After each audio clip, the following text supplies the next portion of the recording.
Enak banget ya kalau orang kaya macam kayak artis ataupun yang punya duit lapor pakai pengacara. Kalau gue sih karena merasa gue nggak punya dan gue miskin. Contoh saja ya, bukan saya suka kawin cerai atau kawin cerai, saya cuma membuka hati, memberikan ayah yang terbaik bagi anak-anak saya. Tapi malah saya waktu pertama kali menikah, waktu saya masih gadis, saya menikah sama suami pertama, ternyata saya dikhianatin. Dia berhubungan sama wanita nakal, akhirnya punya penyakit sifilis. Pada saat itu saya hamil 7 bulan. Dan habis itu saya ceraikan karena sakit hati saya yang saya pendam.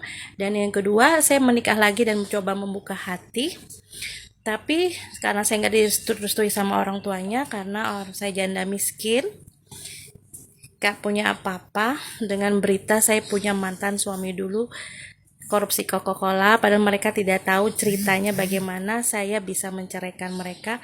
Karena saya menceraikan mantan saya pertama karena ada hubungan perempuan lain dan hingga penyakit sifilis pada saat saya hamil 7 bulan.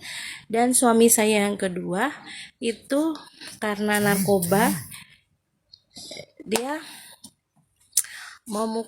suka mukulin saya sampai di pinggir jalan depan Mall Ramayana. Saya dipukul pinggir jalan situ, dan setiap hari saya dapat KDRT, kata-kata kasar. Dan saya ceraikan dia karena saya mengingat masa lalu saya dengan dia, saya ceraikan.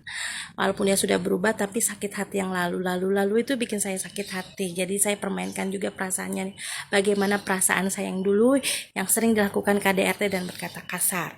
Dan yang ketiga, saya coba untuk berpacaran dengan laki-laki, membuka hati lagi, tapi ternyata pacaran aja saya mendapat KDRT, saya lapor polisi, percuma bagi orang miskin seperti saya. Dadah, oke. Mungkin saya tidak suka laki-laki sekarang. Nggak tahu, mungkin berpindah kali.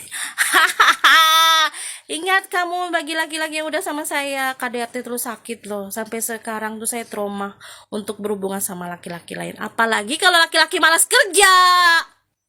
Makasih.